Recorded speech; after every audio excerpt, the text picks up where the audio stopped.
Okay, these lectures are being brought to you by coronavirus. So last time we were talking about the mesentery and the GI tract, so I'm going to continue on with the PowerPoint titled Digestion presentation. And just to let you know, I'm going to continue on presenting class material via these videos.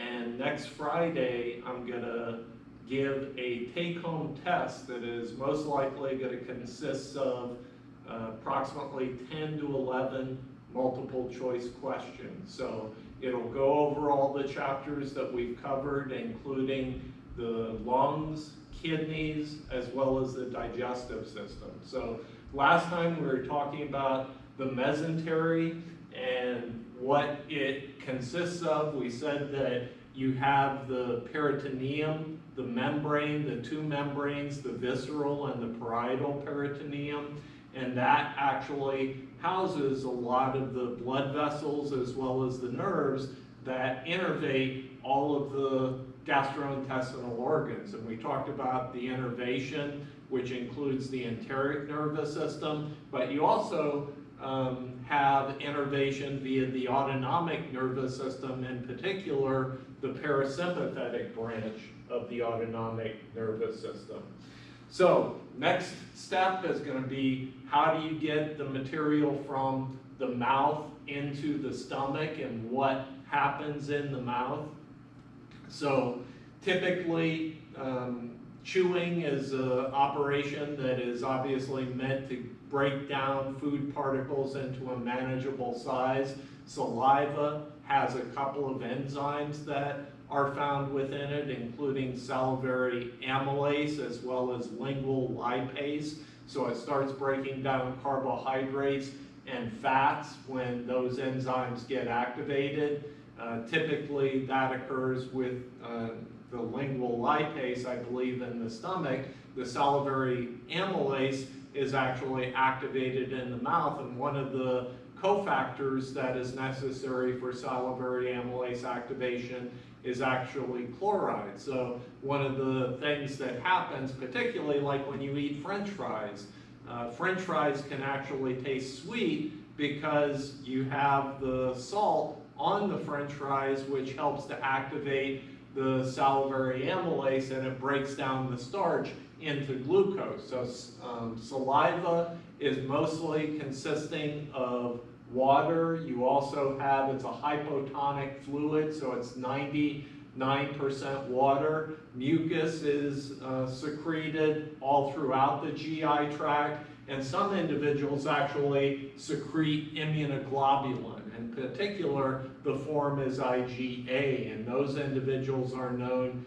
as secretors. So when you look at swallowing is actually a relatively complex action that involves a number of different muscles, including skeletal and smooth. So part of the response is automatic and controlled by the autonomic nervous system. The other is actually voluntary because it's controlled by the skeletal muscles. So when you look at the composition, you have lysozyme also that helps to destroy bacteria. So part of the effort of the GI tract is to present a hostile environment to invading organisms. So one of the first barriers that invading organisms encounter is going to be the acidity in the stomach, as well as the IgA that may be secreted into the saliva. So when you chew,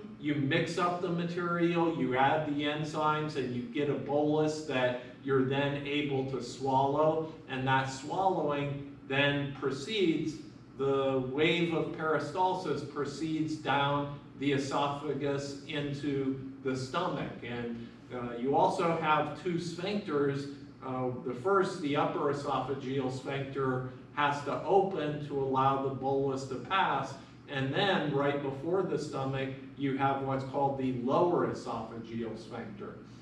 So typically patients who have reflux, which is stomach acid that comes up and goes into the esophagus can have what's known as GERD, or gastroesophageal reflux disease, which then irritates the esophageal lining and can cause pain. So that's the typical heartburn that individuals take things like antacids or acid pump blockers that actually affect the stomach. And we'll talk a little bit about that later on. There are a number of different agents. There are H2 blockers that histamine, by blocking that, you actually inhibit the secretion of acid.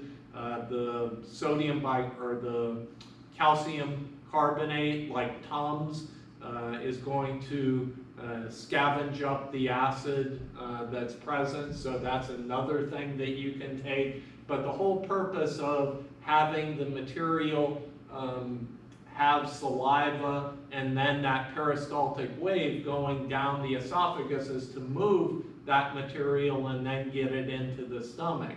And there's some individuals that have disruption in the neurons that are present in the esophagus, and that's a disorder known as achalasia. So those individuals literally can get food material stuck within their esophagus, and it feels like a big lump within the chest that is very uncomfortable. And if the condition gets severe enough, you can actually have the food starting to rot. So these individuals potentially can have extremely bad breath. They get problems with being able to eat because the material can't make its way into the stomach. So it's a very disruptive condition that there are a couple of surgical procedures that can be done to try to alleviate it, but not totally correct it. All right, so function of chewing and swallowing, obviously you got to reduce the particulate size of the food so that it's easily movable through the GI tract. So everybody is seeing, like, if individuals lose their teeth, they typically have to be fed a diet that is already like put in a blender, and you get the particle size down. So you form the bolus for swallowing, and in medicine you have a name for everything. So the process of swallowing is actually called deglutition. So that's just another term for that particular process. So when that material gets to the stomach, you have release of acid, and we'll see that there's actually a number of hormones that help to facilitate what goes on in the GI tract. So in addition to the nervous system, you also have the endocrine system that helps to prepare successive portions of the GI tract for what is going to be receiving.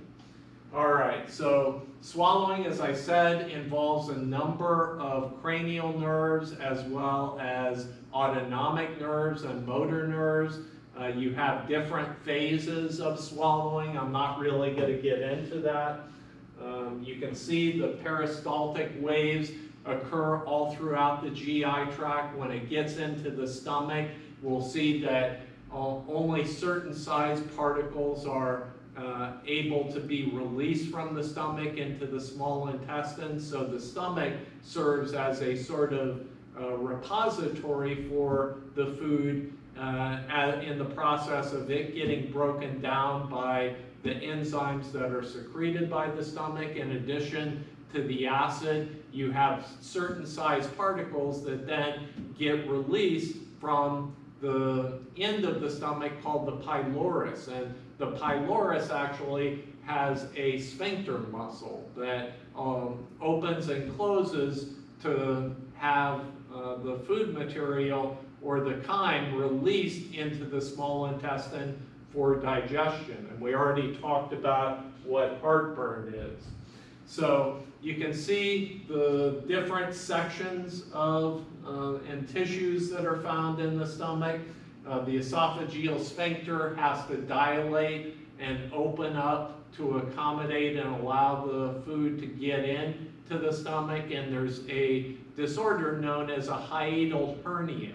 And normally this lower esophageal sphincter is located below the diaphragm. But in certain cases, when the esophagus herniates so that it goes above the diaphragm, you actually lose that pressure that helps to keep the esophageal sphincter closed. And you can actually start getting reflux that can cause heartburn. So that's one of the causes of heartburn that can be corrected by doing a surgical procedure so that you actually relocate the esophageal sphincter down below the diaphragm. All right, this is an example of an individual who has a condition that is almost similar to achalasia, but it involves the colon. And that's where the enteric plexus, those nerves, get disrupted and somehow become dysfunctional, and you end up with a situation that you call toxic megacolon. So these people are literally full of crap, unfortunately. So the intestine can take on a humongous proportion, and the belly can actually extend out to here. And it's really severe situation because these bacteria can potentially make their way into that person's body and potentially cause all sorts of sepsis and other issues. All right, so this shows a picture of the esophagus when it's closed, the sphincter is closed, versus when the esophagus is open. You have different portions of the stomach, the body, the pylorus, and the fundus of the stomach. You also have the cardia, and those are just the anatomical portions of the stomach. And I'm sure people have heard of individuals who are morbidly obese actually having to have what's called gastric bypass surgery. And what they do in those gastric bypass surgeries is actually take out a large portion of the stomach, and they then disconnect it from the first foot or so of the small intestine called the duodenum, and they actually bypass that to leave a pouch that doesn't really receive food. So you are bypassing a portion of the small intestine that absorbs a good portion of the food. You're also decreasing the capacity of the stomach so that those individuals feel fast fuller. And in many cases, individuals who are morbidly obese can rapidly, after having this procedure, lose a lot of weight. And before the procedure, many of them actually had type 2 diabetes. And when they get the procedure, 95% of those individuals end up curing or having their diabetes cured because of that procedure. And that's even before they lose the weight. So there's something else going on that scientists are actively trying to study, what the relationship between the excess weight versus the hormone profile of those individuals is actually causing the type 2 diabetes to occur. All right, so here you can see the rugae or the folding in the stomach, and it just gives the stomach has the cells that are acid producers. And one of the things that individuals, when the stomach lining, which is normally protected by a mucus layer, gets disrupted, you can end up having an ulcer develop. And ulcers typically are erosions of that mucosa that you start potentially eating into blood vessels, so you can have bleeding ulcers. Ulcers can occur in the stomach. They can also occur in the small intestine, in which case they're called peptic ulcers. Ulcers within the stomach are commonly called gastric ulcers. We'll talk more about what causes those ulcers, but in general, it's actually an infection with a bacterium called Helicobacter pylori. And in a lot of cases, the treatment for ulcers is giving those patients antibiotics. By getting rid of that infection, you can get rid of the causative agent that is really responsible for the ulcer development. But not everybody who has an infection with Helicobacter pylori ends up getting an ulcer.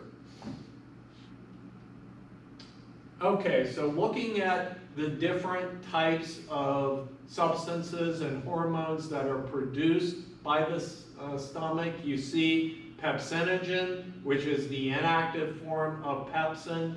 Typically, pepsinogen gets activated by acid being present in the stomach. You have acid that's being secreted in that same equation that we've talked about before, CO2 plus H2O in the presence of carbonic anhydrase gets converted to carbonic acid, which then dissociates into bicarbonate and hydrogen ion.